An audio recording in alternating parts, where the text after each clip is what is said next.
The story of the Weasleys begins, as so many good stories do, with a house that looks as though it has been built by love as much as by hands. Picture fields stitched together by hedgerows, a sloping orchard, a footpath that knows every Weasley boot, and there, a tall, slightly lopsided house that leans into the sky as if listening for weather. They call it the Burrow, though it rises rather than burrows, a stack of rooms and memories held together by charm work, stubbornness, and the decision reaffirmed daily to make warmth anyway. If you listen closely, you can hear it. A kettle beginning to sing, a clock that doesn't tell the time so much as the whereabouts of hearts, a floorboard that complains but never buckles. The Burrow is less architecture than promise.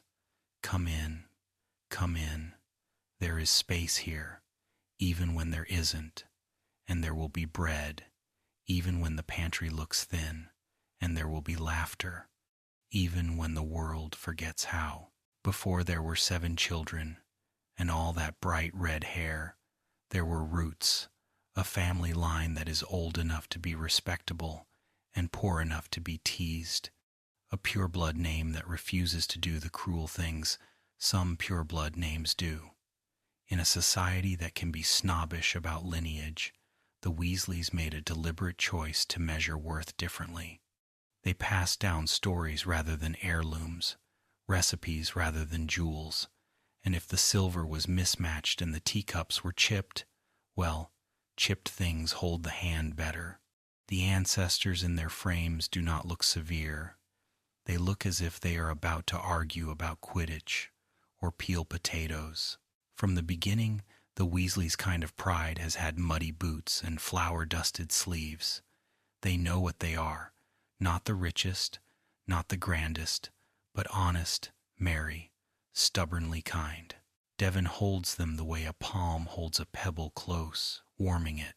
There are seasons in their bones, the late summer hum of insects, when the washing line bows under school robes and socks, autumn's sigh through the orchard, where apples thumb the grass, the fragile winter mornings, when a pale sun drifts into the kitchen, and Molly says, "Shut that door, love, because heat is precious." Spring that surprises the garden with new green even in the corners the gnomes prefer.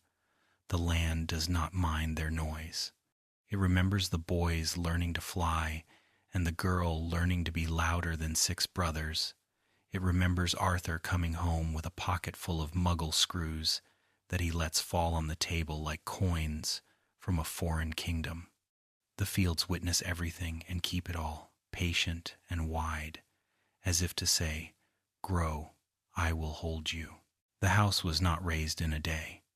Perhaps it began as a cottage, square-shouldered and practical, a fireplace that took itself too seriously, and a roof that leaked just enough to be a story.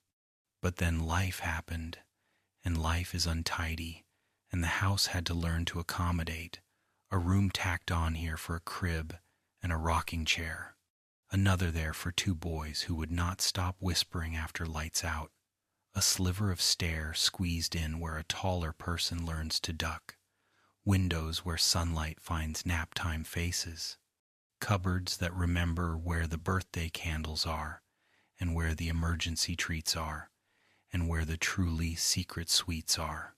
The magic that keeps the Burrow standing is not only in the beams, it is in the habit of saying yes. Yes, stay for tea. Yes, of course we can make room. Yes, you are safe here. There are objects that define the family the way a refrain defines a song. The clock in the kitchen does not say 10 past anything. It says home and work and school and lost and mortal peril, which is as practical as time when your life is lived in a world where danger can arrive by owl or by rumor. There is a long table that has held elbows for decades, a battlefield for homework and bread dough and arguments about fairness. There is a knitting basket that follows Molly the way courage follows love. There are pans that know the scrape of a wooden spoon the way a violin knows bow and rosin. Even the scuffed door knows who slams it. It can tell the difference between a slam that means fury and a slam that means I'm home. Arthur Weasley, who laughs easily and apologizes to toasters as if they can hear, carries a bright and serious curiosity. In the ministry, he took work that some sneered at misuse of Muggle artifacts because he loves the kind of ingenuity that hammers at a problem without a wand. How does a battery store lightning? Why would you invent a rubber duck at all? He knows these questions are funny, and he also knows they are a kind of reverence, a way of saying that magic is not the only astonishment. He brings home broken radios, the way other fathers bring home flowers. He asks questions at breakfast no one can answer, and then, quietly, he goes about the business of protecting people from things that have been bewitched poorly or maliciously. He believes in the dignity of work that does not glitter. He believes in people more than in names. This is a kind of magic. Molly Weasley, whose maiden name was Prowett, keeps a kitchen like a command center and a heart like an ever-burning hearth. Before she became the mother who knits jumpers that are warmer than the wool they're made of, she was a girl with brothers, Gideon and Fabian, who fought bravely and did not come home. The first war stole from her, and she learned to make abundance anyway. If her scolding is fierce, it is because she wants everyone alive at the end of supper. If her embrace is fierce, it is because she remembers, bone deep, what it is to be left. She has recipes that cure a day's low spirits, and charms that sweeten jam properly, and lullabies that make babies sleep even when thunder revises the sky. The house bends around Molly, the way the wind bends around a lighthouse. The point is not that she is unmovable, but that she stands, and the light goes farther because she stands. There is a story of courtship that is less about grand gestures and more about long knowing. Imagine them at school. He with that shine in his eyes whenever something mechanical appears. She with a laugh that is warmer than summer, a wand that knows exactly what she means, and a streak of steel that shows whenever anyone is unkind. Maybe they danced once at a Christmas feast. Maybe they passed one another in corridors where portraits whispered. Later there were letters, not roses. Later there were plans, not declarations. The decision to marry felt less like leaping and more like stepping into a rhythm they had been practicing all along. You cook, I'll stir. You hold, I'll heal. We will endure. Their wedding was not grand. There was music. There was a great deal of food. There was that feeling you get when two people say yes to building a long future, and you know they mean it. Beginning a household meant numbers that did not always add up and, sometimes, the sacrifice of spectacle for the sake of enough. But enough is a relative word in a home like this. It is enough to have bread and soup and laughter. It is enough to have robes that are mended neatly and a sense of humor about the color they used to be. It is enough to have a roof that creaks and a garden that erupts with weeds and children who outgrow things faster than pay can catch them. Arthur comes home with news. Molly meets him with a towel over her shoulder, and there is a conversation in looks that says, "We can't buy that this month," and also, "We are lucky." They add a room when they must. They add a child when they are blessed.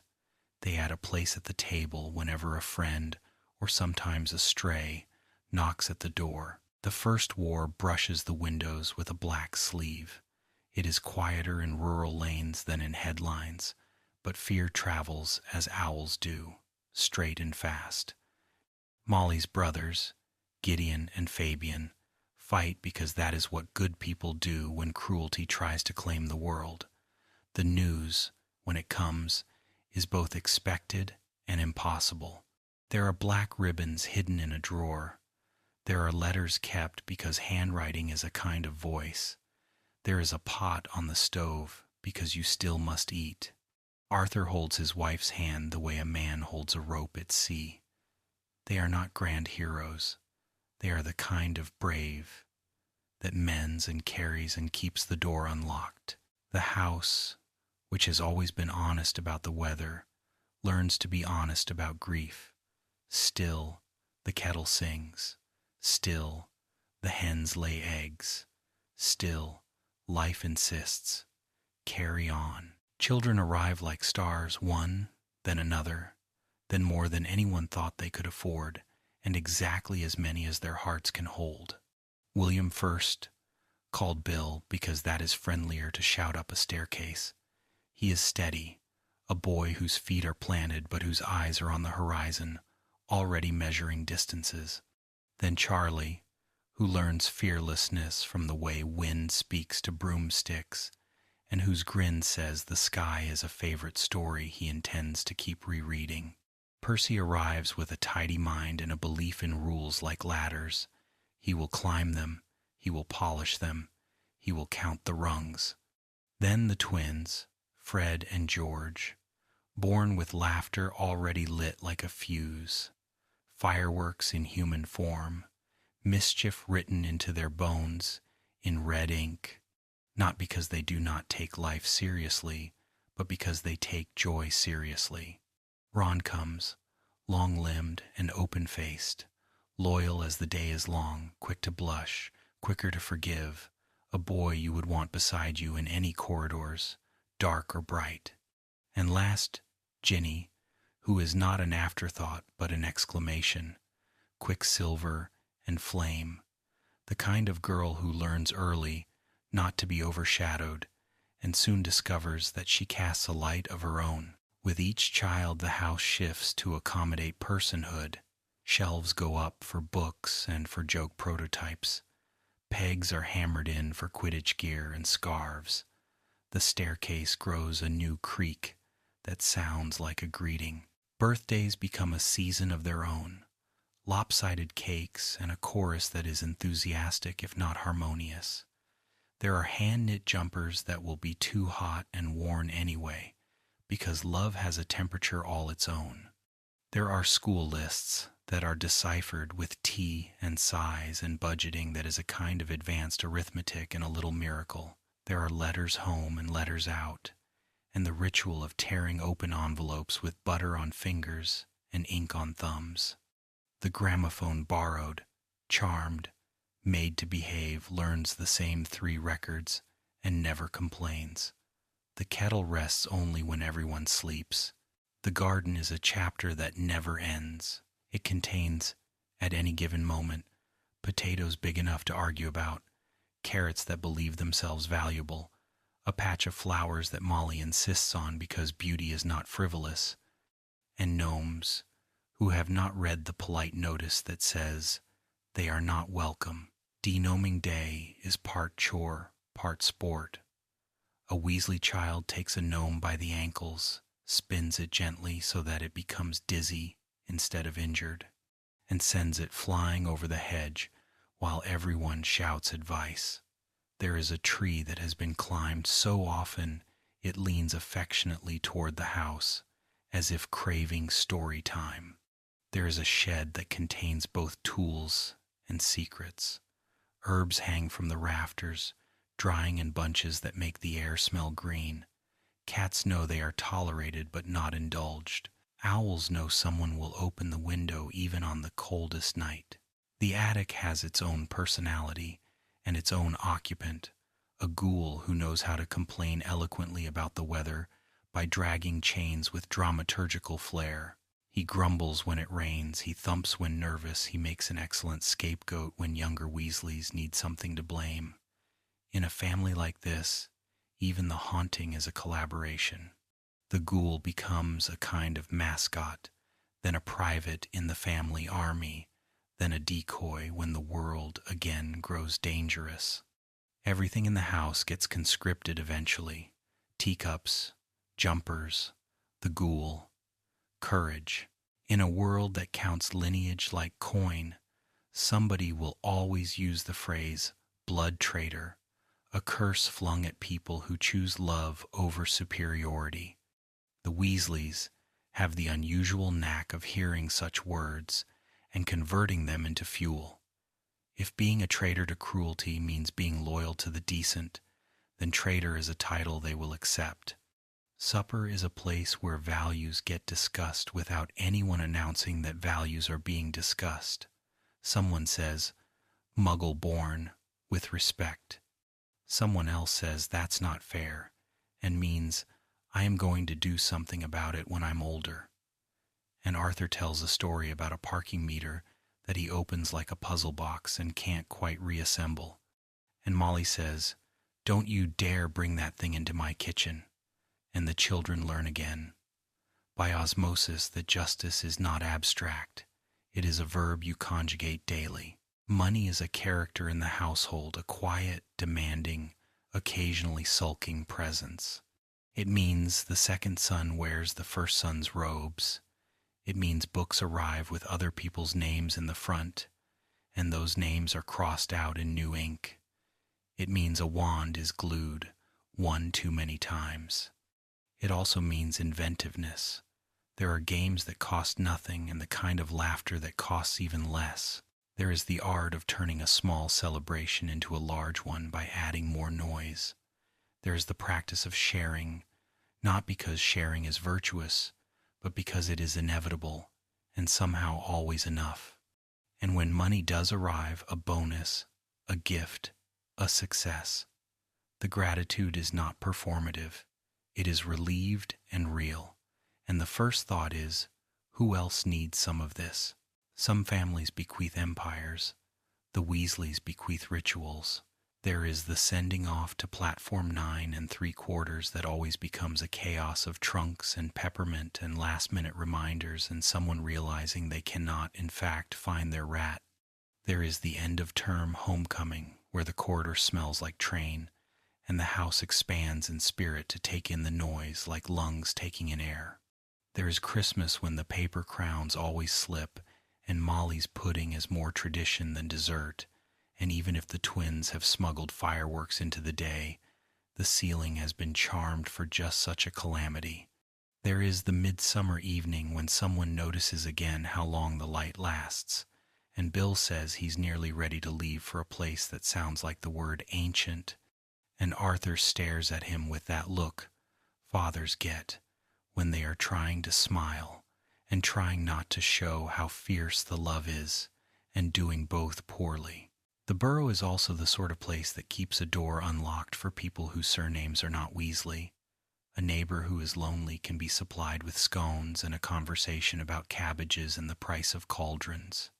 A Muggle-born child's parent can sit and be reassured that their world will not be mocked here, that their practical questions have practical answers, that the wizarding world is not only grand halls and whispers but also teething biscuits and spilled tea.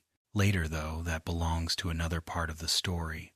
A boy with a scar will find this door, and the house will recognize him like rain recognizes the barn roof. But even before the famous boy arrives, the Burrow has this habit of welcoming. It is not charity. It is instinct. Hospitality is sunlight in this family. It reaches without being asked.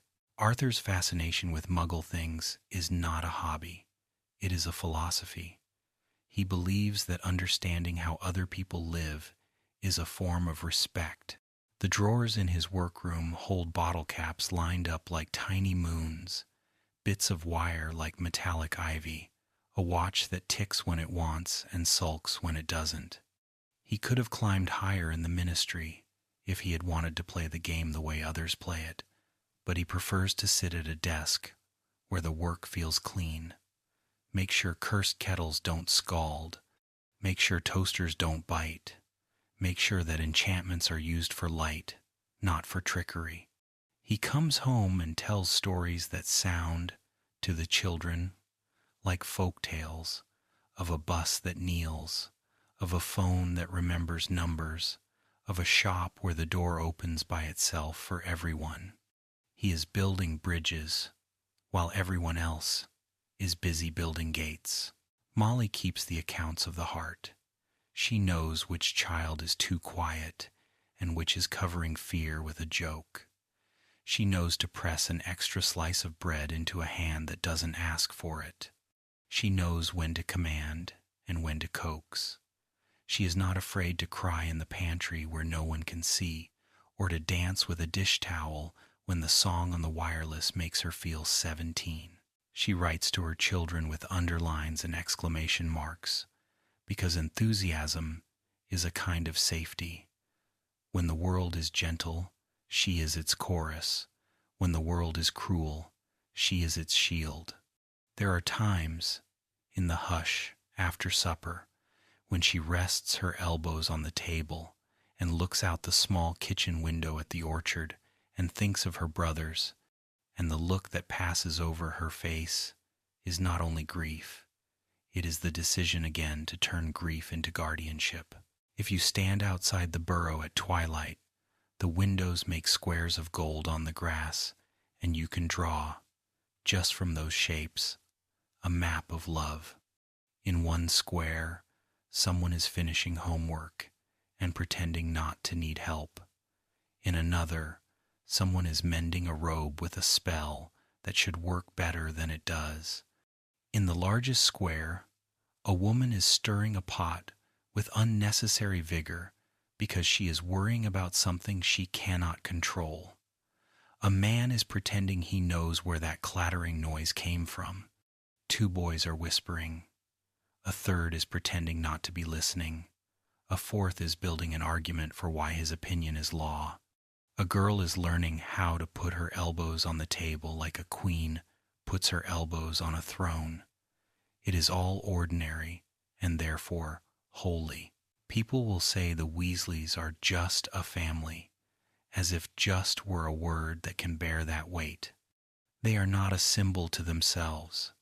They are simply doing the next right thing, buttoning a coat, sending a letter, saving up, making do, reaching out, pulling in. But step back and the shape of them becomes clear. In a world that sometimes worships the wrong things, they light candles for the right ones. In a time when fear can make people small, they grow anyway. In a story that will soon be dense with prophecy and power, they choose tender verbs: feed, hold, wait, forgive, welcome. Their roots are not fancy. They are deep. Deep enough to drink from when drought comes. Deep enough to hold when wind throws itself against the house all night. Deep enough to heal. Deep enough to share. The first child in a family always carries something invisible on their shoulders. Not a burden, not exactly, but a role, a presence, a way of being the one who tests the path so that others can follow. Bill Weasley was the eldest, the first to be wrapped in Molly's arms with the knowledge that he was beginning a chain of siblings not yet imagined. He was the one who made Arthur laugh nervously when he realized that being a father was not a theoretical idea but a red-faced, squalling fact.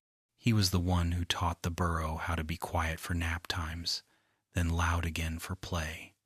In a house that would eventually echo with many voices, his was the first. Bill grew up with that mixture of freedom and responsibility that eldest children know. There was always someone watching parents who measured their own competence by his milestones, and yet there was also more permission to roam, to climb the orchard trees without constant interruption, to invent games among the gnomes, to dream at the edge of the pond. He grew up with hair that caught sunlight, with freckles that bloomed like constellations, with eyes that seemed to understand more than he ever said out loud. He was quiet when he needed to be, mischievous when it was safe, protective even before the word meant much. At Hogwarts, Bill carried that sense of firstborn pride into the castle. Gryffindor's scarlet suited him. It was not loudness but steadiness. He excelled not because he wanted medals, but because he wanted to honor the effort that had gone into getting him there. The hand-knit jumper tucked into his trunk, the sandwiches wrapped in paper for the train. He studied late, not ostentatiously, but with that natural calm that says learning is a kind of adventure.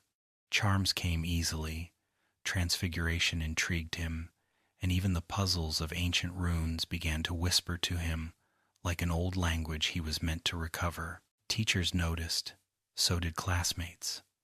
Bill was the kind of student who could captain a group project without anyone resenting him, the kind of prefect who enforced rules not by severity but by a sort of quiet authority. He was fair, he was patient, he could laugh when laughter was the right response, he could listen when listening mattered more than words. By the time he was named head boy, it felt inevitable, not because he craved it, but because leadership had grown in him like a tree grows rings, naturally, year by year, responsibility by responsibility. He was tall, even as a teenager, the kind of tall that made teachers think twice before treating him like a child, and yet his grin still held mischief. The Weasley hair, long and bright, set him apart in corridors. The family name, sometimes spoken with derision in certain pure-blood corners, was spoken with respect when it followed his achievements. He was not embarrassed by his family's poverty. He wore it almost as a badge, a reminder that worth is measured differently. He would tell stories about the ghoul in the attic, about Ron's teddy bear, about Fred and George's alarming experiments, with equal parts exasperation and affection. To be Bill Weasley was to be proud of being a Weasley. When Hogwarts ended, the question was, what next? Some thought he might pursue a glittering ministry career. His intellect, his charisma, his calm would have suited politics or law. But Bill was never one for gilded halls. He wanted something older, something dustier, something with the smell of parchment and danger mixed together. He wanted magic that was not tamed by textbooks.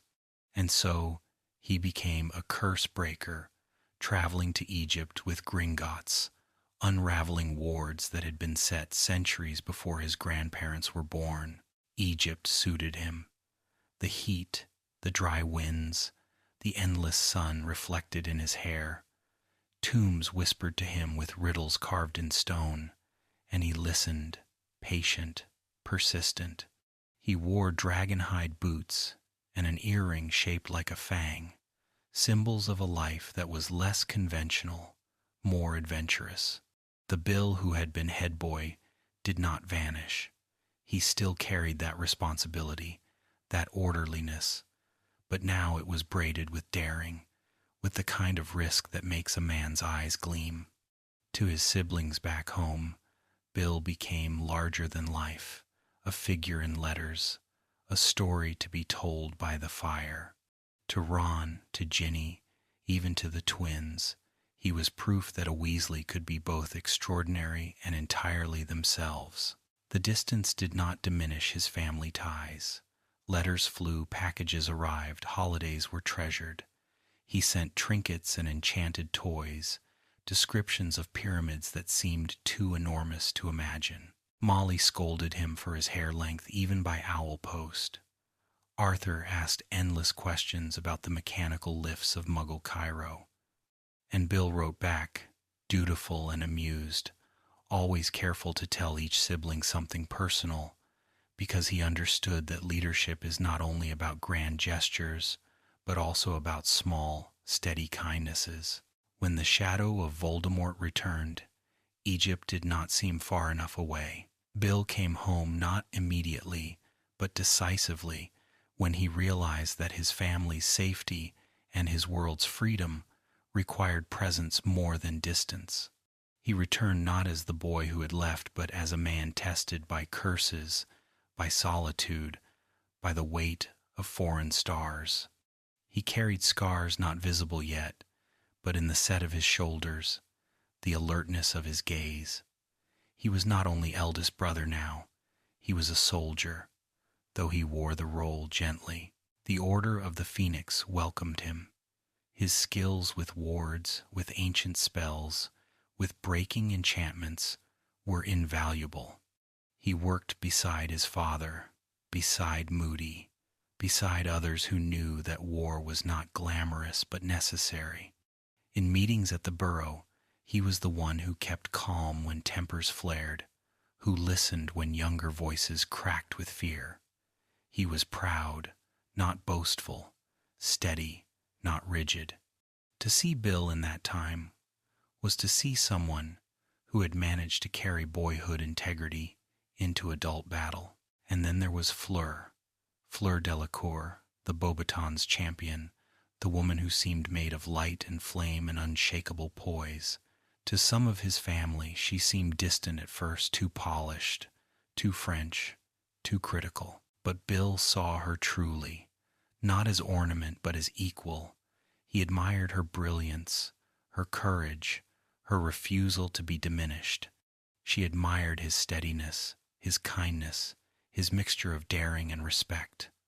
Love grew not in sudden fireworks but in steady flame, the kind that refuses to go out even when the wind rises. Their relationship taught the family something too. The Burrow had always been loud, casual, messy with life. Fleur introduced elegance, formality, a different way of being. At first there was friction, jokes at her expense, misunderstandings, the difficulty of fitting together two worlds. But when the war tested them, Fleur proved herself. She stayed when others might have fled. She cared for Bill after Fenrir Greyback's attack left scars on his face. She loved him not less, but more, and Molly, who had worried, finally understood. The Weasleys expanded, as they always did, to make room for her. Bill's scars became part of his story. He bore them without shame, a reminder that courage does not prevent wounds but transforms them. He wore them with the same quiet authority with which he had worn his prefect badge, his earring, his curse-breaker's tools. He did not deny pain, but he refused to let pain define him. To his siblings, this was a lesson, that survival can be just as noble as victory, that dignity remains even when appearances change. At Shell Cottage, during the darkest days, Bill and Fleur became hosts to those who needed refuge. It was a continuation of the Burrow's legacy. Doors open, hearth warm, bread shared. The couple who might have chosen a quieter life instead chose to make their home a sanctuary. It was there that Dobby was buried, there that Harry and his friends found safety, there that whispers of hope became stronger than the roars of despair. Bill, who had once been the adventurous eldest, was now the keeper of shelter, the one who made space for others to rest. After the war, life did not return to simplicity, but it returned to continuity. Bill and Fleur built their life at Shell Cottage, raising children who would carry both French elegance and Weasley resilience.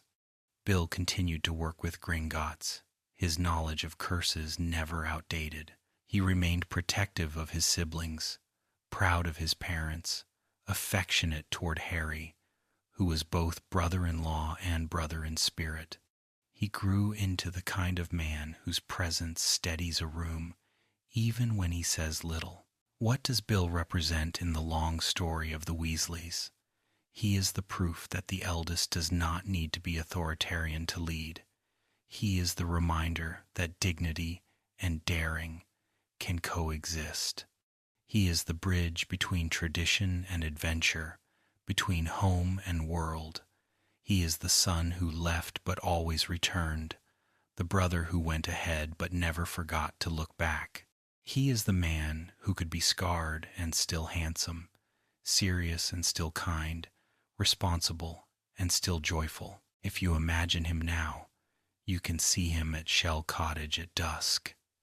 The sea breathes in and out. The windows glow with lamplight. Fleur is humming in the next room. Children laugh upstairs. Bill stands by the window, hair tied back, scars catching the light in a way that makes them seem like marks of honor. He holds a letter from his mother, and he smiles, the kind of smile that belongs to a man who has seen danger and chosen love anyway. He is still the eldest, still the pathfinder, still the steady flame.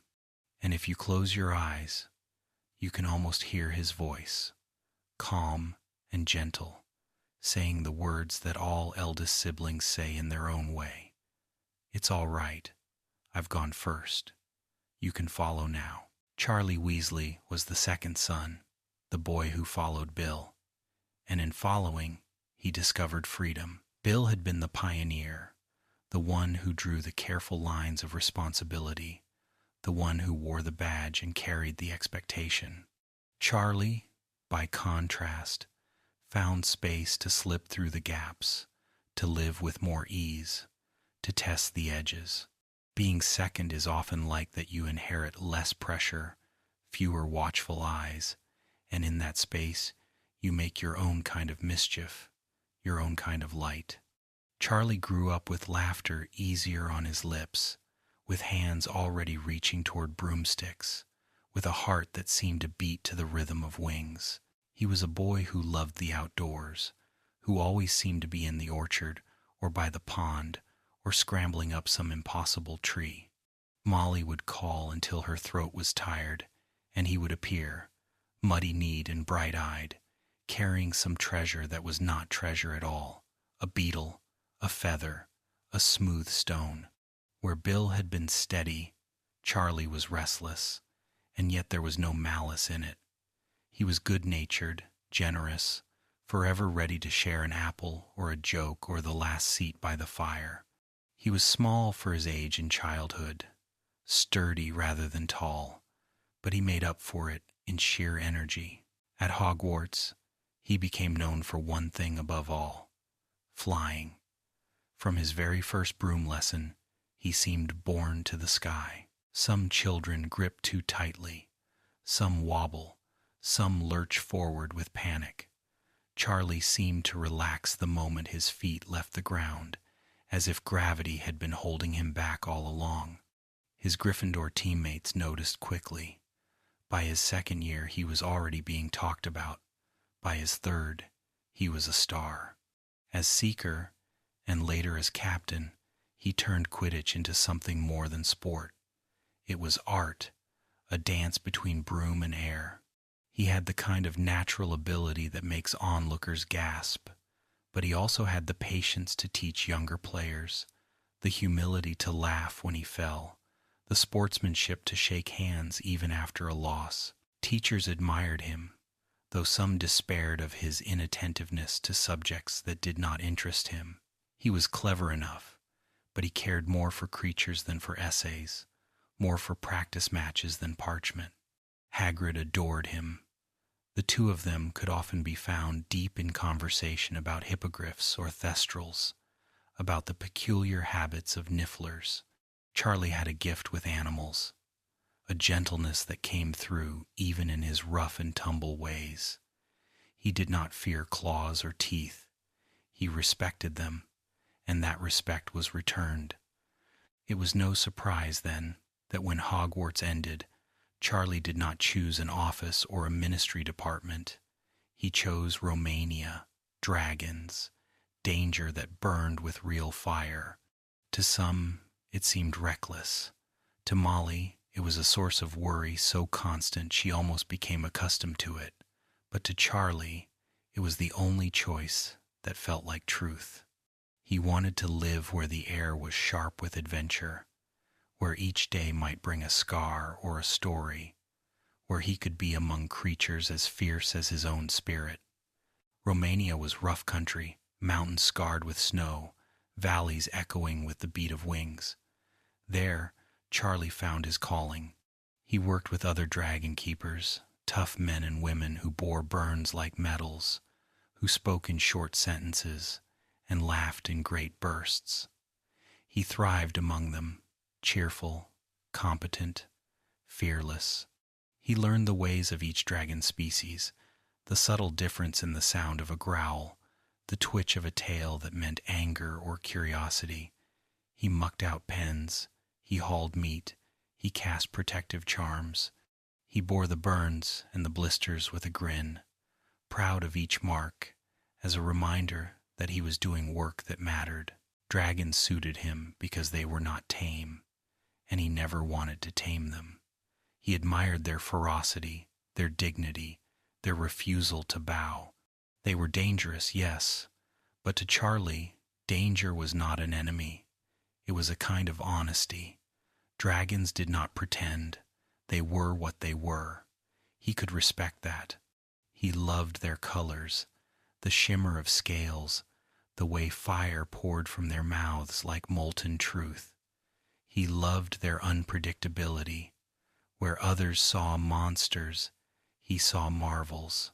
Back home, Charlie was always the sibling who seemed both present and absent, present in stories, in the way his name was spoken with pride. Charlie's working with dragons, and absent in the day-to-day chaos of the Burrow. He wrote letters, cheerful and warm, filled with anecdotes about near misses and close calls. The twins adored him. To them he was proof that mischief and courage could grow into something meaningful. Percy admired him from a distance, baffled by his lack of ambition for titles but unable not to respect his bravery. Ron saw him as the brother who had blazed a trail he could never quite match, and yet also the brother who believed in him without condition. Ginny loved him fiercely. To her, Charlie was the big brother who always took her seriously, who never teased her for being the youngest, who trusted her with stories he might not share with anyone else. When the Triwizard Tournament came to Hogwarts, Charlie returned briefly with other dragon handlers to manage the first task. For Harry, who was about to face his own trial, Charlie's presence was a comfort. He was still cheerful, still dependable, still the same brother who could turn fear into something lighter just by standing beside you. Watching him work with dragons, calm and authoritative, gave everyone a sense of awe.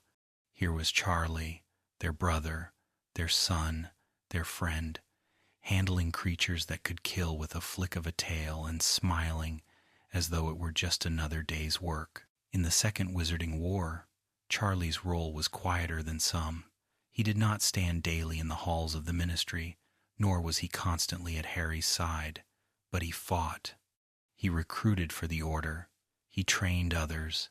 He did the dangerous work of moving people and supplies under threat. He came home when he could, each time bringing with him the smell of smoke and snow, each time greeted with embraces that tried to hide relief. At the Battle of Hogwarts, he fought alongside his family, his wand steady, his strength unflagging. He lost Fred, as they all did, and though he was not the twins' closest brother, grief does not measure itself by proximity. He wept with the rest, and his sorrow was raw and real. Charlie never married. He never settled into domestic life. Some wondered why the handsome, cheerful, brave second son never chose a partner, never raised children. But for Charlie, dragons were family enough. His loyalty was to them, to the work, to the sense of purpose that came from caring for creatures no one else dared to approach. He loved his nieces and nephews. He adored visits home. He laughed at weddings and raised his glass high, but his heart always pulled him back to Romania. To him, that was not loneliness. It was fulfillment.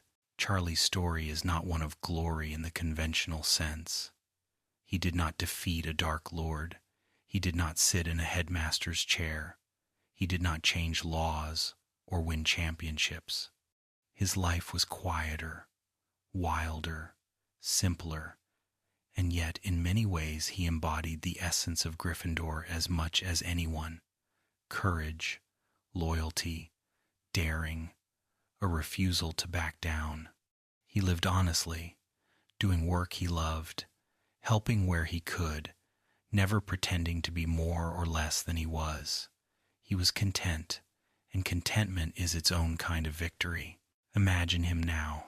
Years later, at the reserve in Romania, the air is cold, his breath visible, his sleeves rolled despite the weather. A dragon circles above, wings slicing the sky, and he tilts his head back with that same grin he wore as a boy on a broom. His hair is shorter now, touched with gray, his face lined by sun and wind, but his spirit is unchanged. He still carries that restless joy, that ease, that bravery. Around a campfire, his fellow keepers laugh at his stories, and in the flicker of flame he looks utterly at home. He writes to his mother, promising he'll visit soon, and he means it, though soon may be months away. He is happy, and happiness real. Unadorned happiness is rarer than gold. Charlie Weasley's tale is one of freedom, of fire, of flight. He was never the leader, never the chosen one, never the prodigy. He was simply himself, and that was more than enough. He proved that there are many kinds of courage: the courage to fight, the courage to stay, and also the courage to live the life that calls to you, even when others do not understand. His life is a long exhale, a laugh at the edge of danger, a handshake with a creature that breathes fire. He is, and always will be, the brother who loved dragons, and through them taught the world something about the beauty of the untamed. Percy Ignatius Weasley was the third son, and from the beginning he seemed different. Bill had been the pathfinder, steady and responsible. Charlie had been the wild spirit, full of laughter and flight. Percy, arriving after them, found himself measuring his worth against both. He was not tallest, not fastest, not loudest. What he had instead was precision, an instinct to measure, to order, to structure his world so that it would not spin out of control. In a house where socks went missing, and laughter shook the rafters, and rules bent as easily as branches in the wind, Percy decided very early that he would be the opposite: firm, exact, unshakable. As a child, he lined up his toy soldiers in perfect rows. He counted his chocolate frog cards and kept them in albums instead of losing them under the sofa cushions. He folded his robes neatly, polished his prefect badge long before he was old enough to earn one, and corrected his brother's grammar in a tone that suggested he thought the world itself might improve if only everyone spoke properly. His siblings teased him. Of course they called him pompous, prissy, boring. Yet beneath the teasing there was also admiration. Percy could be depended upon to remember dates, to finish homework, to know the exact wording of a rule when everyone else was guessing. He was the one who double-checked that an essay had the right number of inches, who reminded his siblings not to forget their books. At Hogwarts, Percy's traits only sharpened. He was sorted into Gryffindor, though some wondered if Ravenclaw might not have suited him better. But Percy was brave. In his own way, the bravery of standing tall, even when mocked, the bravery of taking rules seriously in a world where most children sought loopholes. He pursued prefect status with single-minded focus. When the letter arrived in his 5th year announcing that he had been chosen, he nearly floated with pride. He polished his badge until it gleamed, wore it as if it were a crown, and took his duties with a solemnity that made other students roll their eyes. But Percy did not care about the teasing. To him, being a prefect was not a joke. It was the first step toward a future he could see clearly: a respectable career, a position of authority, a life free from the chaos and embarrassment that seemed to trail the Weasley name. He loved his family, but he hated their reputation: poor, scruffy, too loud, too honest. Percy dreamed of something cleaner, sharper, grander. He worked tirelessly at school. His essays were meticulous, his wand work careful, his attention to detail unmatched. He earned the respect of professors, if not the affection of his peers. By his 7th year he had become head boy, another honor that filled him with pride. He imagined his parents, Arthur and Molly, telling the story of his badge to their neighbors. He imagined himself stepping into the world not as another Weasley boy in second-hand robes, but as Percy Weasley, accomplished, respected, destined for greatness. When he joined the Ministry of Magic after graduation, it felt like stepping into the world he had always dreamed of. The ministry, with its polished floors and strict hierarchies, suited him perfectly. He relished the structure, the rules, the hierarchy that told him exactly where he stood and how he might climb higher. He began as an assistant in the Department of International Magical Cooperation, working under Bartemius Crouch Sr., a man who seemed, to Percy, the embodiment of dignity and order. Percy admired him fiercely, almost worshipped him. Where others saw rigidity, Percy saw honor. Where others saw coldness, Percy saw clarity. And yet, this devotion blinded him. When Barty Crouch fell under the strain of personal scandal and political manipulation, Percy defended him with the fervor of a loyal disciple. He ignored the whispers, ignored the warnings, ignored the small voice inside him that sometimes wondered if perhaps his judgment was flawed. Loyalty to authority was, to Percy, a form of morality. He believed that if he simply aligned himself with the powerful and obeyed the rules, he would always be safe, always be right. This belief carried him into darker times. When Voldemort returned, Percy chose not to believe it, not because he was cowardly, but because the ministry told him not to. And Percy could not bring himself to question the structure he had built his life around. To question the ministry was to question himself, his choices, his ambition. He could not do it.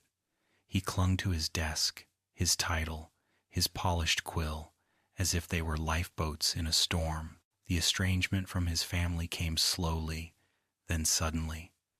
At first it was arguments at dinner, Percy insisting that the ministry knew best, Arthur and Molly insisting that Dumbledore was to be trusted. Then it was sharp words, slamming doors, an unwillingness to bend. Finally, it was Percy leaving, walking out of the Burrow, cutting ties with the people who had fed him, clothed him, loved him. He sent letters filled with cold formality, the language of bureaucracy replacing the warmth of kinship. His siblings raged, despaired, or mocked, depending on their own natures. Molly wept. Arthur shook his head with quiet disappointment. Percy stood firm, convincing himself that this was integrity, that he was doing what was right. And yet, alone in his ministry flat, Percy sometimes sat with his quill poised above parchment, unable to write. He told himself he was free, independent, respectable. But respectability feels thin when it echoes off bare walls. He missed the noise of the Burrow, the smell of Molly's cooking, the bickering that had once driven him mad.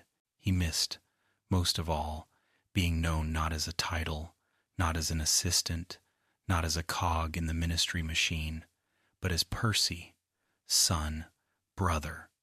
Still, pride kept him silent. Pride and fear of admitting he had been wrong.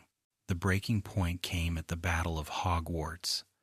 Percy had already begun to see the cracks in the ministry's facade. He had watched, with growing unease, as innocent people were accused, as lies were spread, as the world tilted toward cruelty. He had felt the ground beneath him shift. And finally, when the war reached its climax, he could no longer pretend. He left the ministry, left behind the safety of structure, and returned to his family. The reconciliation was not smooth. Years of pride do not vanish in an instant. But when Percy strode into the great hall, when he found his brothers and sisters and parents in the midst of battle, when he lifted his wand alongside theirs, something inside him broke open. He apologized not perfectly, not eloquently, but sincerely. He wept, and they embraced him, and the years of distance melted into that one moment of forgiveness. He fought bravely that night. He stood beside Fred, trading jokes and jinxes, laughter returning in the middle of war. For a moment, it was as if the old days had returned, as if Percy had never left. And then Fred fell, and Percy's world shattered. He screamed, he shook, he clutched his brother's body with the desperation of a man who had wasted too much time apart. His grief was raw, unbearable, unhealed even years later. Percy's story is one of mistakes, but also of redemption. He shows us that even the most stubborn pride can bend, that even the most painful estrangements can end in forgiveness. He is proof that bravery takes many forms, not only the courage to fight dragons, but the courage to admit wrong, to ask for pardon, to return home with humility. After the war, Percy rebuilt his life with quieter ambitions. He remained in the ministry, but with a different heart. He worked for justice rather than prestige, for fairness rather than advancement. He became a husband, a father, a man who learned to laugh more easily, to tease gently, to hug tightly. At the Burrow, he was once again a brother, welcomed at the table, part of the noise. Imagine Percy now, years later, sitting at that same table. His hair is thinner, his spectacles polished, his quill still precise, but his smile is softer, his laughter freer. He passes bread to George, listens to Ginny's stories, corrects Ron's grammar only half seriously. He kisses his children on the tops of their heads, watches his nieces and nephews with quiet pride. He is not the most glamorous of the Weasleys, not the most beloved, but he is there, and being there, truly present, is its own kind of victory. Percy Weasley's life reminds us that perfection is not possible, that mistakes are inevitable, but that return is always possible. He is the lesson that forgiveness heals, that family endures, that redemption is real. He is the boy who loved rules, the man who chose wrongly, the brother who came back. His story is not one of fire and dragons, nor of grand destiny. It is the story of a man who lost his way, and then, bravely, found it again. And if you close your eyes now, you can almost hear him, his voice a little formal still, a little stiff but warm, saying the words he wished he had said sooner. I'm sorry. I'm here. I'm home. Fred and George were not simply two more Weasley boys. From the moment they were born, two cries instead of one, two tiny fists waving instead of one. Arthur and Molly knew they had been given a double blessing and, perhaps, a double challenge. Twins have always carried an air of magic about them in folklore, and for the Weasleys, that proved more true than ever.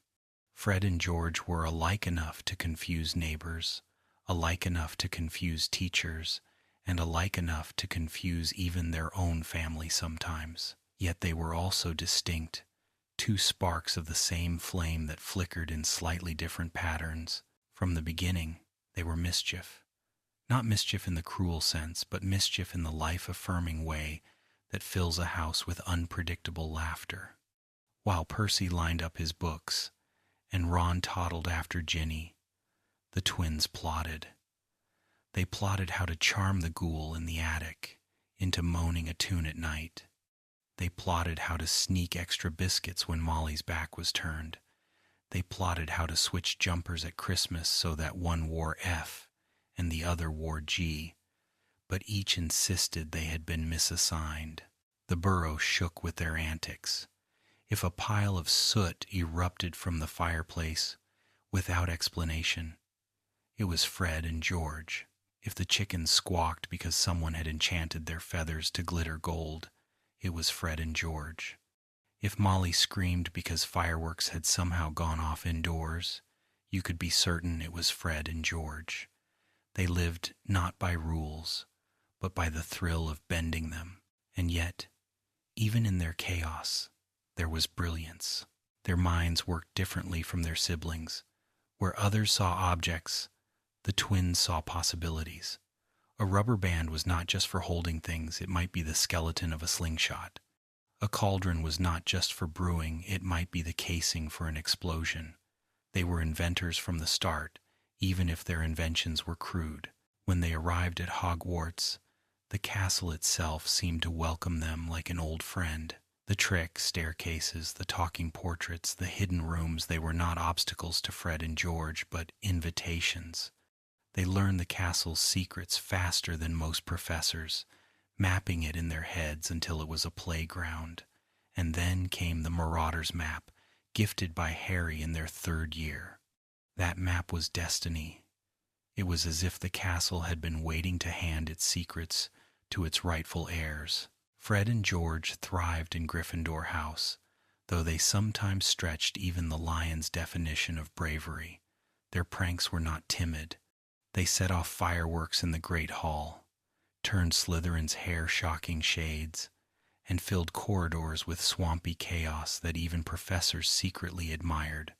They were not afraid of detentions, not afraid of scolding, not even afraid of Molly's wrath when letters arrived home. Rules were challenges, not walls, but the twins were more than pranksters. Beneath the laughter beat hearts of fierce loyalty. They defended Ron when others teased him, encouraged Ginny when she was shy, and stood by Harry with unwavering support. They knew instinctively when to lighten the mood and when to stand firm.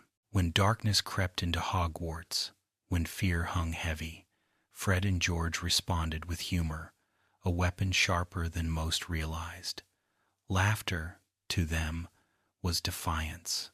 To laugh in the face of tyranny was to declare, "You cannot control us." Their bond was unshakable. Fred and George moved in synchrony, finishing each other's sentences, anticipating each other's ideas, communicating with just a glance.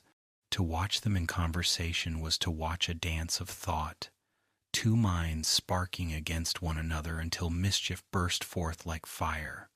They shared everything: jokes, bedsheets, detentions, victories.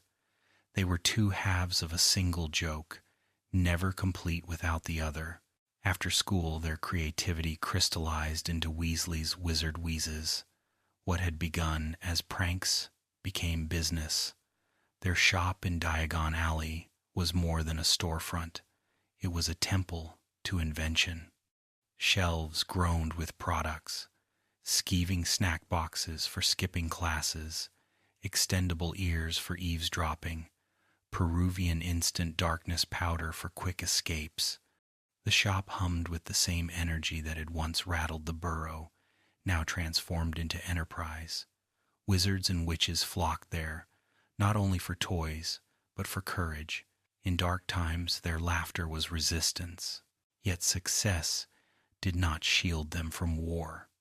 Fred and George fought with the Order of the Phoenix, risking their lives in battles that required more than humor.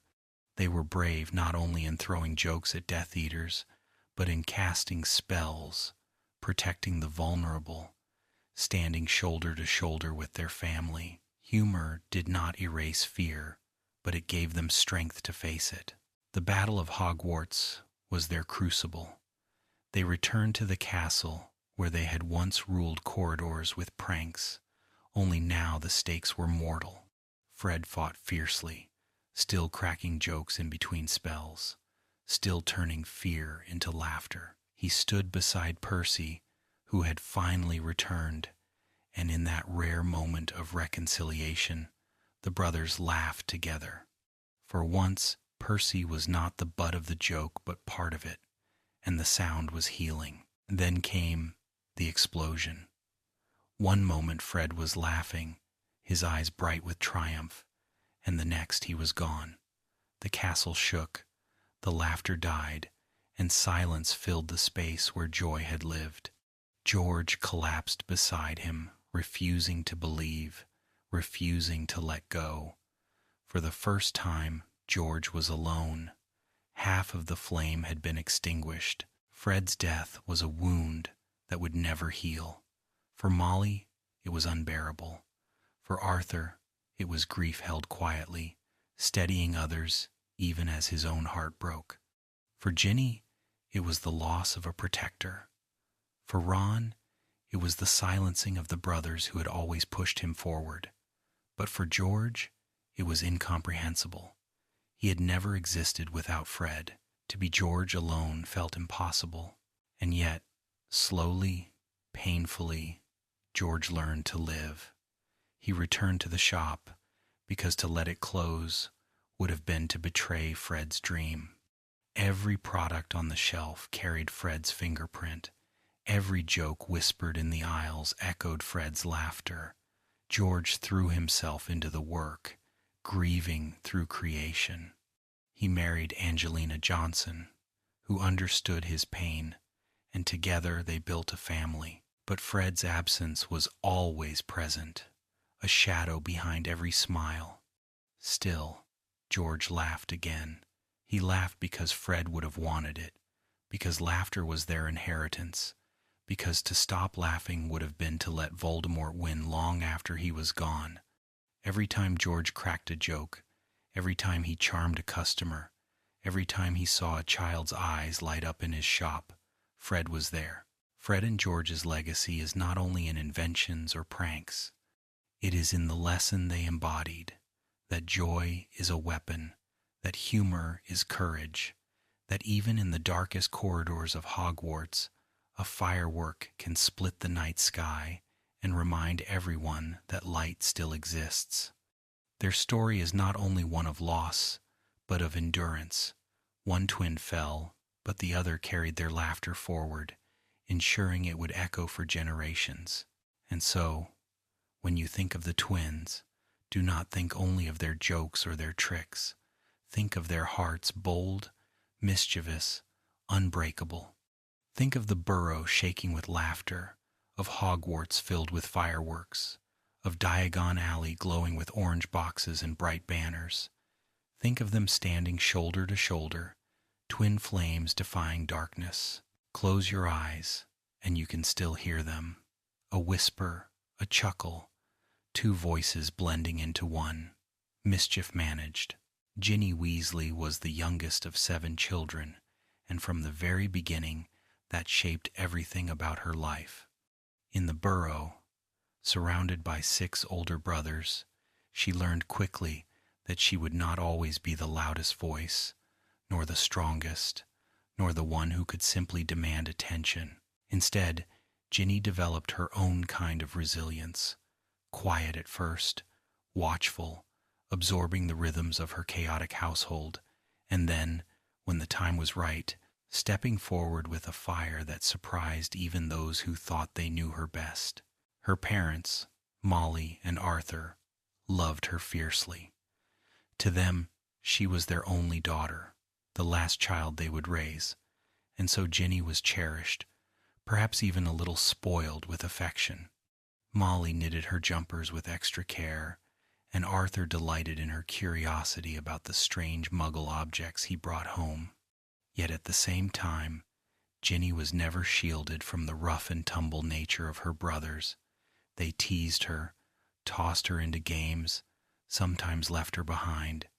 She hated being left behind.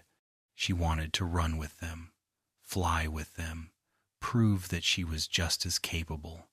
That determination burned in her from the start. As a child, Ginny would sneak into the broom shed when her brothers were not looking. She was too young to join their games officially, but when no one was watching, she would mount one of the old brooms and wobble into the air, clinging tightly, laughing with exhilaration. She fell often, scraped her knees, tumbled into mud, but always climbed back on. That persistence would define her life. Ginny Weasley did not give up. When Harry Potter first came to the Burrow, Ginny was still small, still more girl than young woman. And yet, even then, her heart stirred. She blushed, stammered, dropped things whenever he was near. Her brothers teased her mercilessly for it, but Ginny's crush was not only about admiration for the famous boy who lived. It was about seeing someone who understood what it meant to feel overlooked, to feel like life had given you a burden before you were ready.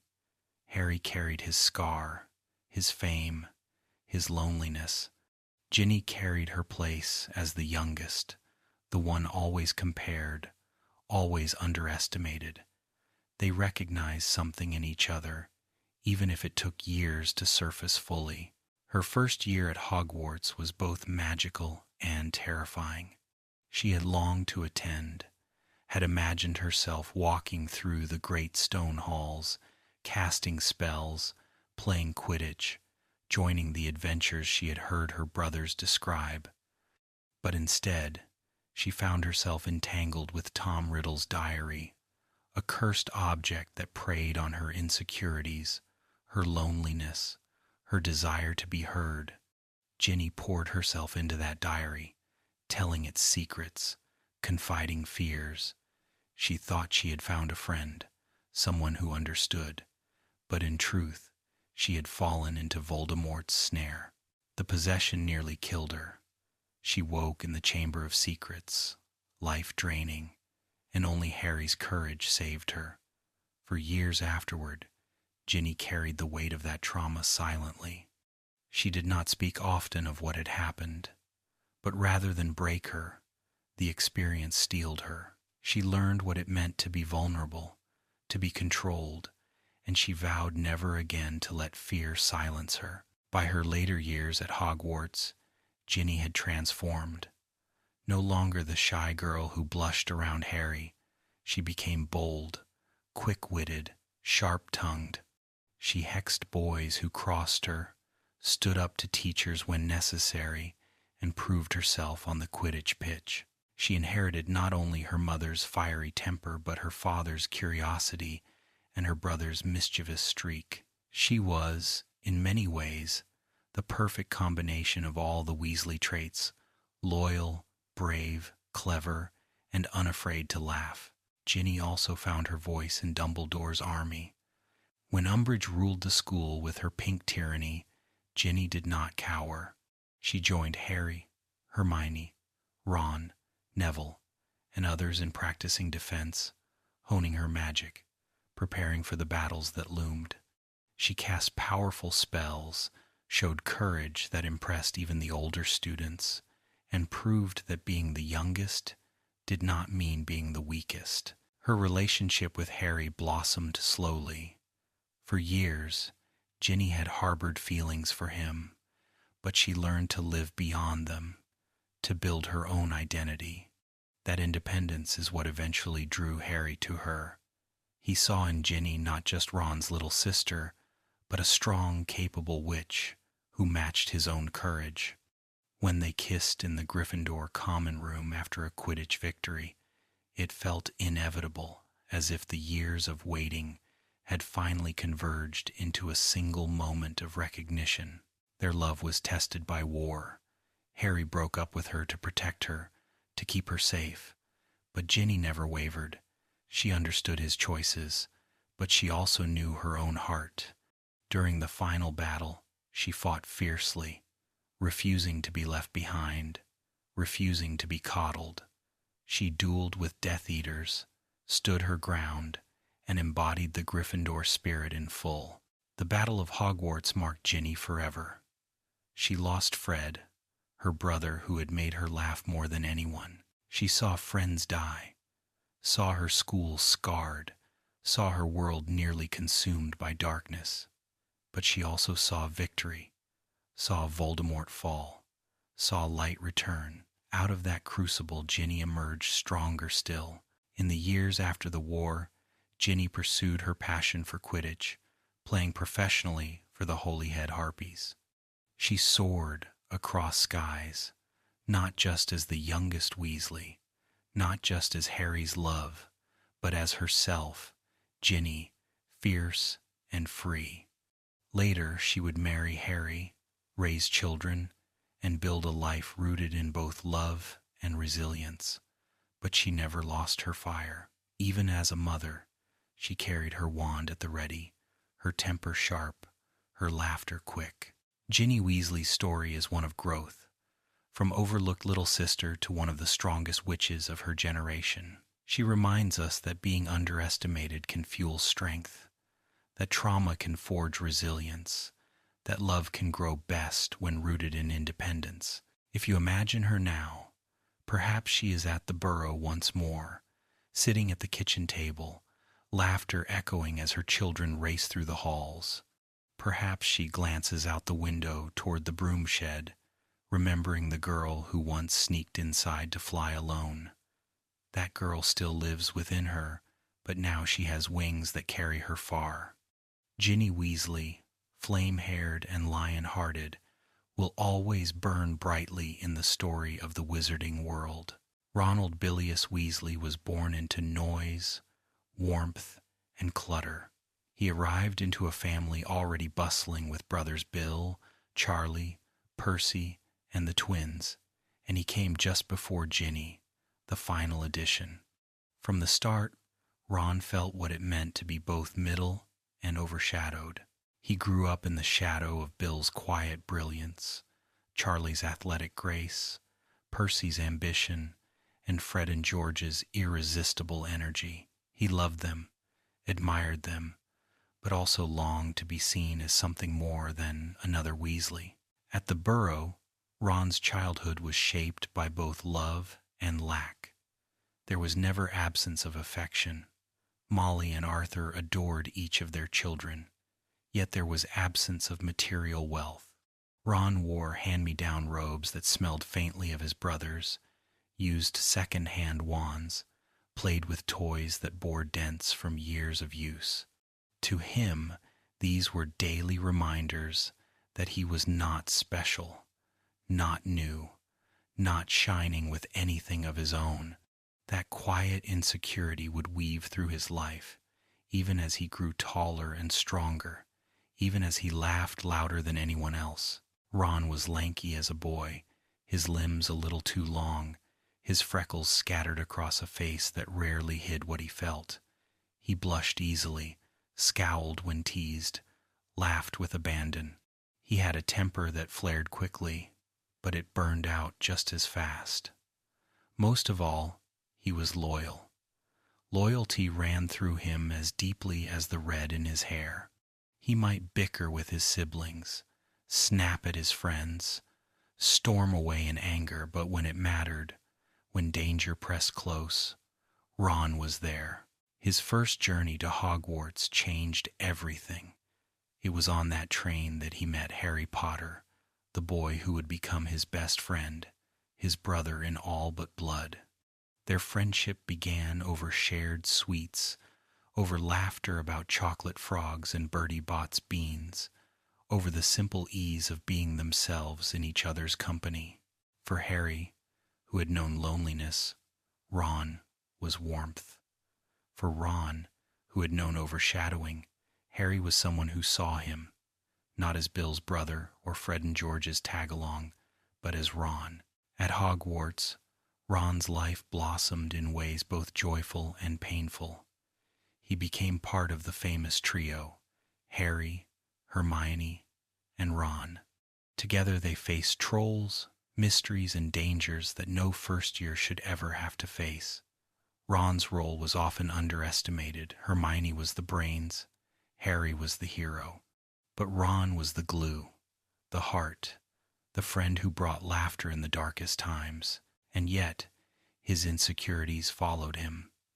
He envied Harry's fame, Hermione's brilliance, his brother's accomplishments.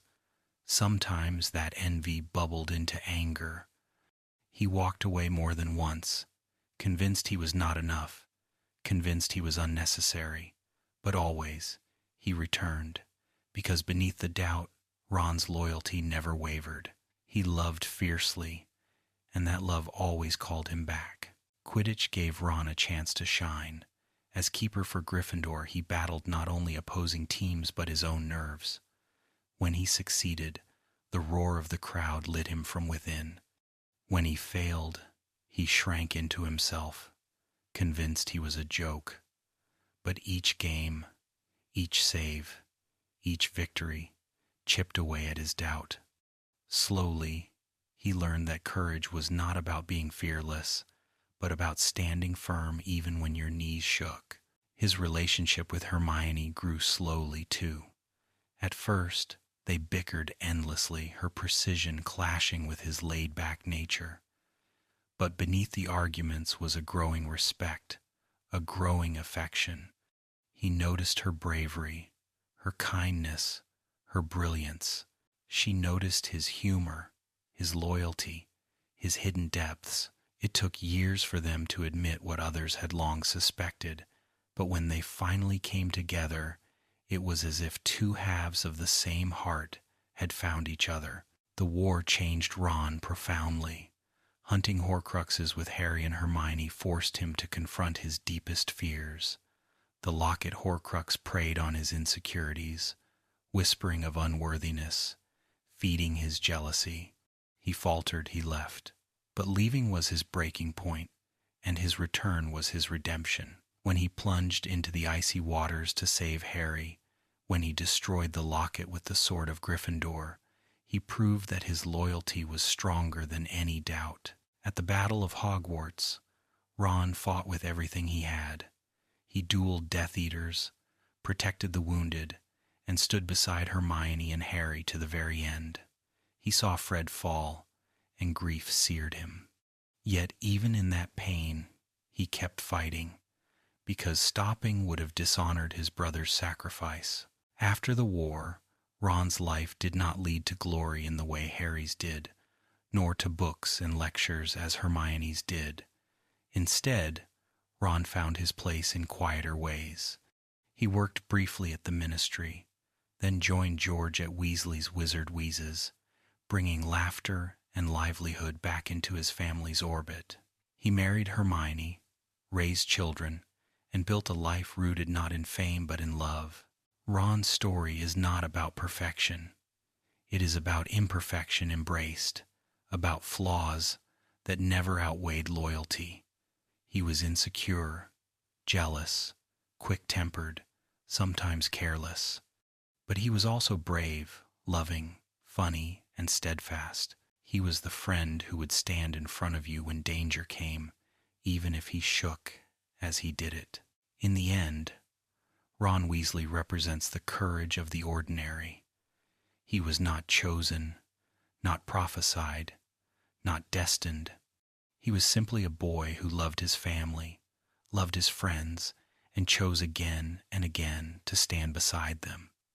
That choice, repeated over years, became its own kind of heroism. If you picture him now, perhaps he is sitting at the Burrow, feet stretched out by the fire, teasing Hermione while their children giggle nearby. Perhaps he is at the shop with George, laughing until tears stream down his face. Perhaps he is watching a Quidditch match, arm around Hermione, cheering as the next generation takes to the skies. Wherever he is, Ron is home, not overshadowed, not overlooked, but simply himself. And that is enough. Ron Weasley's life whispers a reminder. You do not need to be extraordinary to be brave. You need only to love, to return after faltering, to stand again after falling. That is courage, and Ron carried it all his life. Bill Weasley was the eldest, the firstborn, the one who set the pattern for the rest. In a house full of hand-me-downs and noisy chaos, Bill's birth had felt momentous. Molly and Arthur poured into him all the hopes new parents pour into a first child, that he would be strong, wise, kind, capable, and Bill grew up carrying that weight, though he did not resent it.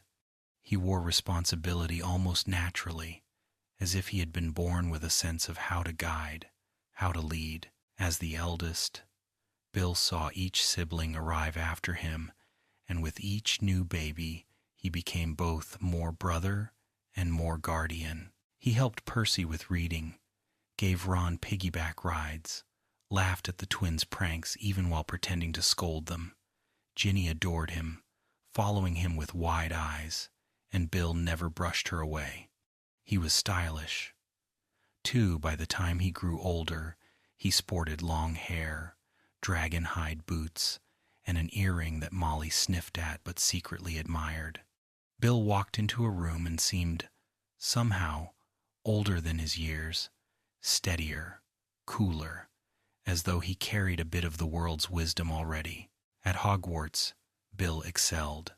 He was sorted into Gryffindor, like all his siblings after him, and his professors quickly noticed his talent.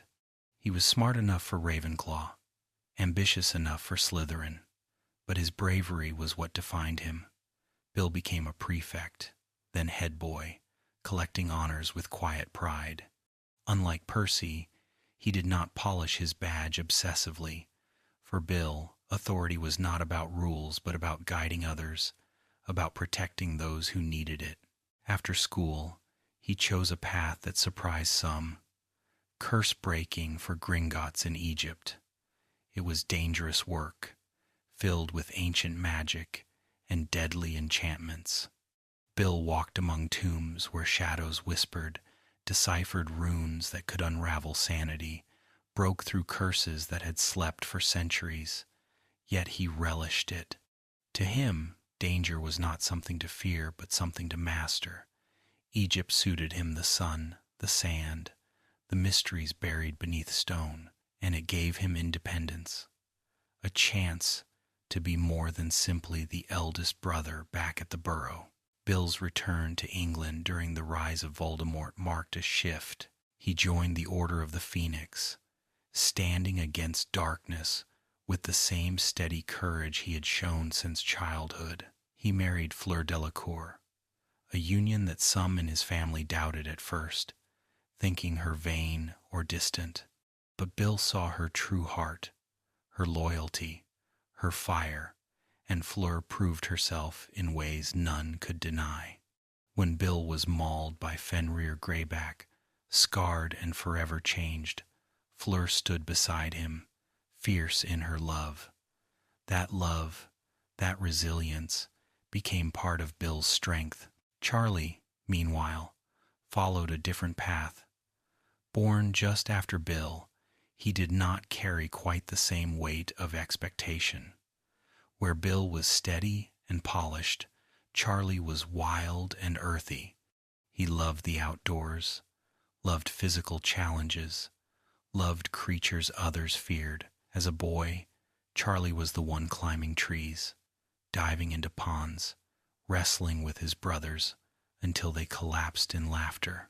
His freckles seemed to multiply with each summer spent under the sun, his grin wide, his spirit uncontainable. At Hogwarts, Charlie was as brave as Bill, but in different ways. He became captain of the Gryffindor Quidditch team, his skill on a broom unmatched. Teachers saw his talent not only in flying but in care of magical creatures. He seemed to connect with beasts others could barely approach. Owls perched more calmly on his arm, hippogriffs bowed their heads. Even the school cats seemed to trust him. When he left school, Charlie chose dragons. Of all magical creatures, dragons are the most dangerous, the most majestic, the most uncontrollable, and Charlie loved them. He worked in Romania, tending to species from all over the world: Hungarian horntails, Chinese fireballs, Welsh greens. His letters home were filled with tales of wings that blotted out the sun, of fire that scorched the earth, of nights spent watching stars above dragons sleeping below. To his family, Charlie seemed almost mythic, the brother who lived among legends. Charlie never married, never settled in the traditional sense. His heart belonged to the open skies and the creatures he loved. He visited the Burrow, laughed with his siblings, fought alongside the Order when needed, but always returned to the dragons. For Charlie, family was not about living at home, but about always coming back, always being part of the Weasley web, even if his life stretched far away. During the wars, both Bill and Charlie proved their bravery. Bill fought at the Battle of Hogwarts, dueling Death Eaters with scars still fresh on his face. He stood guard over his family, over his wife, over his home. Charlie rallied reinforcements, bringing others to fight, ensuring that the last stand against Voldemort would not be fought alone. Each brother played his part, each carrying his own flame into the darkness. Their bond as eldest brothers mattered deeply. Bill and Charlie were not always together, but they understood one another. Bill, steady and responsible, admired Charlie's wild independence. Charlie, free-spirited and adventurous, respected Bill's steady leadership. Between them stretched a rope of understanding that never frayed. They set examples in different ways. Bill showing that responsibility could be cool, Charlie showing that freedom could be brave. To their younger siblings, they were almost mythical figures. Percy admired Bill's accomplishments, envied them even. Fred and George loved Charlie's humor, his energy, his willingness to join in their fun. Ron looked up to them both, though sometimes he muttered that it was impossible to live up to so many successful brothers. Ginny adored them, writing letters to Charlie in Romania, looking at Bill as the model of courage. After the war, Bill settled with Fleur at Shell Cottage, a home by the sea. There, he found peace. The waves reminded him of Egypt's sands, endless and powerful. Fleur and Bill raised children in that cottage, teaching them both English and French, filling their home with laughter and resilience. Bill remained part of the Order's legacy, respected not only for his skill but for his kindness. Charlie continued with dragons. He never left them, never gave up the life that had captured him. Perhaps he visited the Burrow more often, perhaps he stayed longer during holidays, but always, eventually, he returned to Romania, and that was enough. For the Weasleys, love did not require conformity. Charlie's life was his own, and they loved him for it. Together, Bill and Charlie remind us of the many shapes bravery can take. Bill's was responsibility carried with grace, leadership earned through steadiness, love that endured scars. Charlie's was freedom, passion pursued despite danger, a life lived beyond expectations. Both were Gryffindors, both were lions, but each roared in his own way. If you close your eyes, you can see them. Bill, tall and handsome, hair tied back, scars on his face but eyes calm, standing on the cliffs by the sea. Charlie, sunburned and freckled, a dragon silhouette soaring behind him, laughter caught on the wind. Two brothers, two paths, each carrying the Weasley flame into corners of the world others would never see. Before there was a bustling Burrow, before 7 children filled hallways with noise, there were 2 young Gryffindors who found one another in the great castle of Hogwarts. Arthur Weasley and Molly Prewett did not know, when they first met, that their lives would entwine so deeply. They were teenagers then, Arthur with his curiosity and twinkling eyes, Molly with her fierce spirit and kindness. He adored her laugh. She admired his warmth. They fell in love in a way that felt inevitable, like 2 stars that had always been on a path toward collision. Molly came from the Prewett family, a name with its own proud history. She lost her brothers later in the First War, a grief that would shape her into the fiercely protective mother she became. Arthur came from a quieter background, drawn always toward the fascination of Muggles and their odd, ingenious inventions. He could look at a plug for an hour, pondering its purpose. Together, they balanced each other. Molly's practicality steadying Arthur's wonder, Arthur's gentleness softening Molly's fire. When they married, they did not have riches. What they had was love, and what they built together was the Burrow, a home patched together from odd angles and magic, leaning as if it might fall but standing strong through decades. The Burrow was more than walls. It was warmth embodied. Its kitchen smelled always of cooking.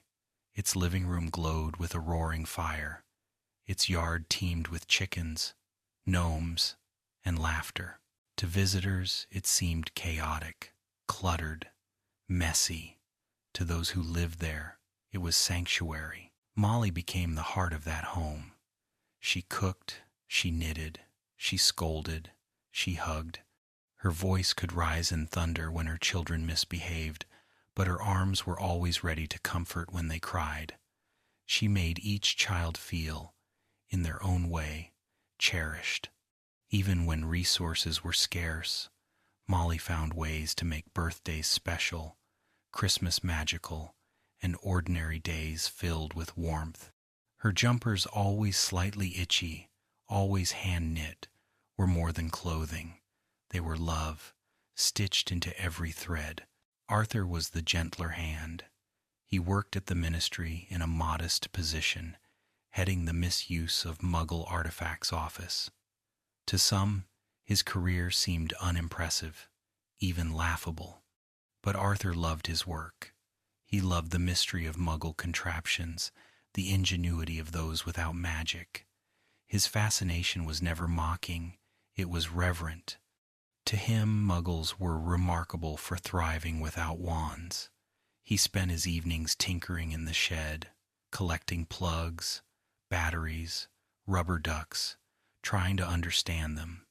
His children sometimes rolled their eyes, but secretly they admired the way their father's curiosity never dulled.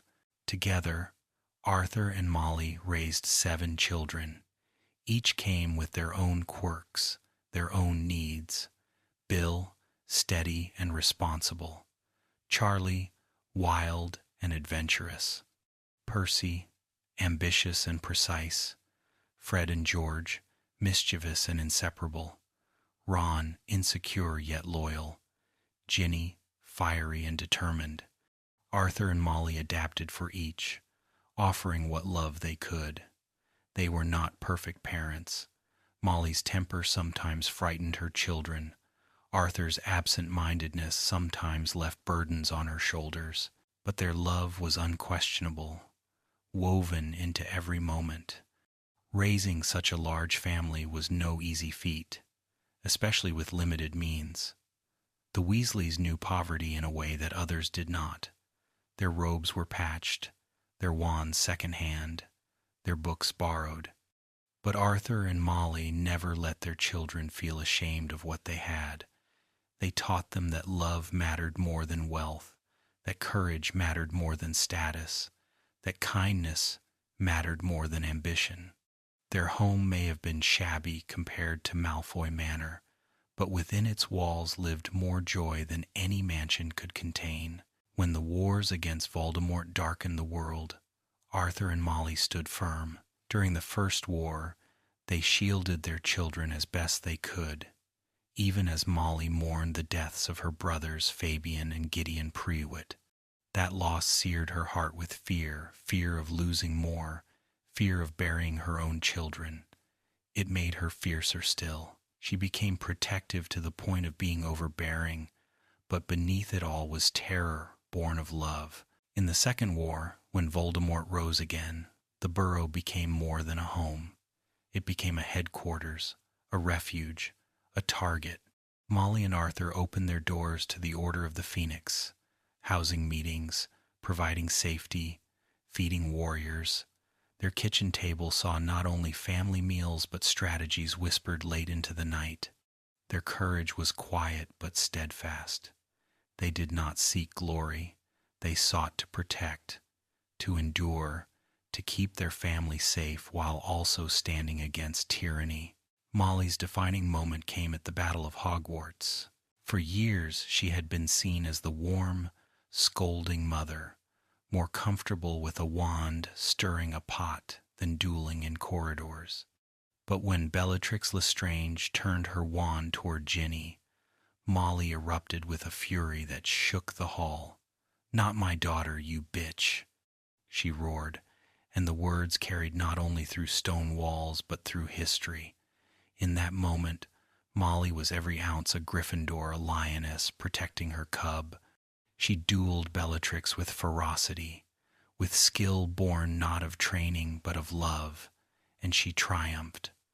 The fall of Bellatrix was a mother's victory, a woman's declaration that love would always outmatch cruelty. Arthur, too, fought bravely. He dueled Death Eaters with calm precision, his wand steady, his courage unshaken. He was not the flashiest fighter, not the loudest, but he was unyielding. He shielded others, protected his children, and when the dawn broke, he was still standing, scarred by loss, but unbroken. The war left its marks on both Arthur and Molly. They buried Fred, and grief carved into them lines that would never fade. No parent should outlive their child, and for Molly, it was almost unbearable. She wept for days, months, years. Arthur held her, wept with her, but also steadied her. Together, they endured. They clung to the rest of their children, to their grandchildren as they came, to the small joys that still bloomed amid sorrow. In the years after the war, Arthur remained at the ministry, eventually promoted, respected not for ambition but for integrity. His fascination with Muggles never waned, and his shed remained cluttered with plugs and batteries and rubber ducks. Molly continued to knit, to cook, to host. Holidays at the Burrow became legendary, with tables overflowing, laughter echoing, grandchildren running through hallways. Their home remained patched and crooked, but it stood as strong as ever, a symbol of endurance, of love. Arthur and Molly's legacy is not found in riches, nor in titles. It is found in their children, brave, flawed, loyal, loving. It is found in the laughter that shook their home, in the meals shared, in the embrace of a mother who never let go, in the curiosity of a father who never stopped wondering.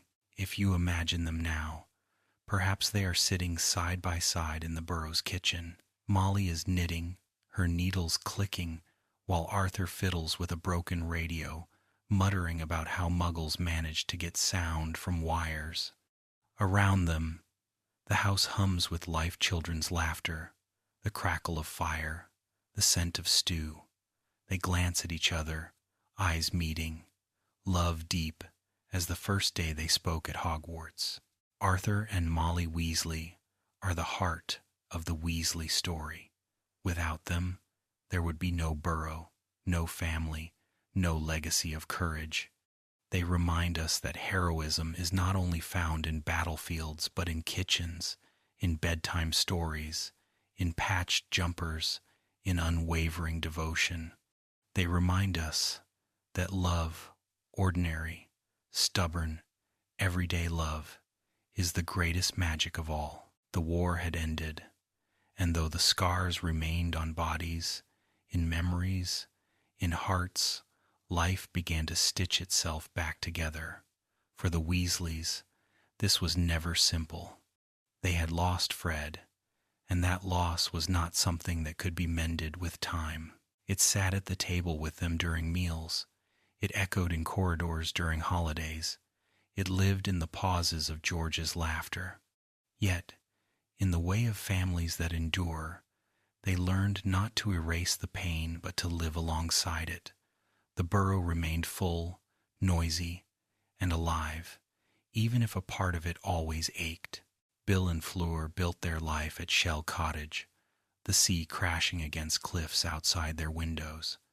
Their children grew with both French elegance and Weasley warmth, hearing stories of dragons from Charlie, stories of Hogwarts from Ginny, stories of bravery from their uncles and aunts. Bill, scarred but handsome, carried himself with the same calm as ever, and Fleur glowed with her fierce love. Their home became a gathering place, a second hearth for the family. Charlie stayed with dragons.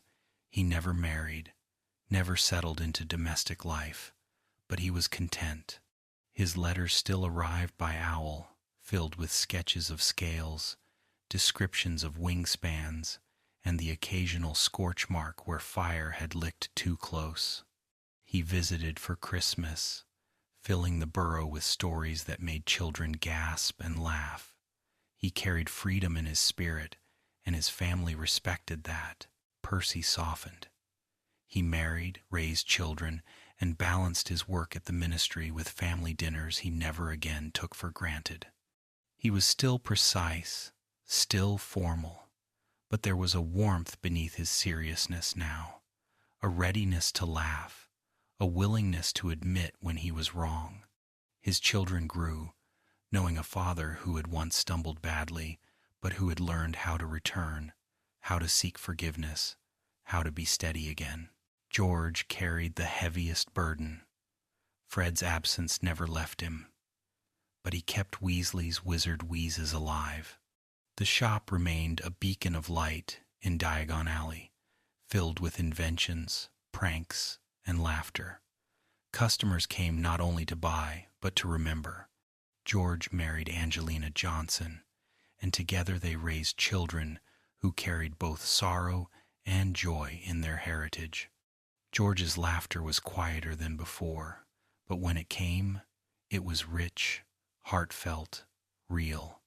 And in every joke he made, Fred's spirit lived on.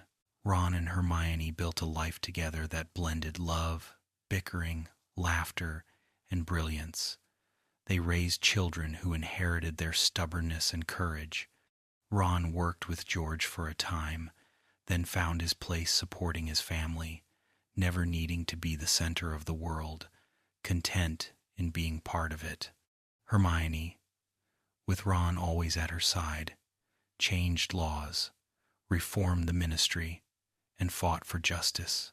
Together, they became a balance, her precision and his humor, her determination and his loyalty. Ginny soared. She played Quidditch professionally, a star for the Holyhead Harpies, before retiring to raise her children with Harry. She never lost her fire, her independence, her fierce love. At the Burrow, her children blended with Ron's, Percy's, Bill's, and George's, filling the crooked house with a new generation of Weasleys. Their laughter echoed through walls that had heard decades of footsteps before. Arthur and Molly grew older, but they remained the heart. Arthur still tinkered with plugs and batteries, still marveled at Muggle ingenuity, still chuckled when he thought he had finally solved the riddle of rubber ducks. Molly still knitted, still filled tables with feasts, still scolded when she worried, still hugged so tightly that no one could doubt her love. They had grandchildren now, a dozen small flames carrying the Weasley name forward. Holidays at the Burrow became legendary crowds around the table, the ghouls still thumping upstairs, laughter spilling out the windows. The Weasley legacy was not wealth or power or fame. It was something quieter, deeper, stronger. It was love. It was loyalty. It was the unshakable belief that family mattered, that kindness mattered, that courage was not only in duels but in daily choices, sharing bread, mending socks, opening doors to those in need. In the wider wizarding world, the Weasleys became symbols, not because they sought it, but because they embodied it. They showed that a poor family could raise heroes. They showed that laughter could fight darkness. They showed that ordinary people could change history simply by standing together. And so, the story of the Weasleys is not just one of war or loss. It is the story of love lived daily, of resilience passed from parent to child, of joy blooming even in hardship. If you listen closely, even now, you can hear the creak of the Burrow stairs, the clatter of cutlery at supper, the thunder of children's feet, the burst of laughter that no tragedy could ever silence. The Weasleys remind us, in every thread of their tale, that family is the greatest magic of all.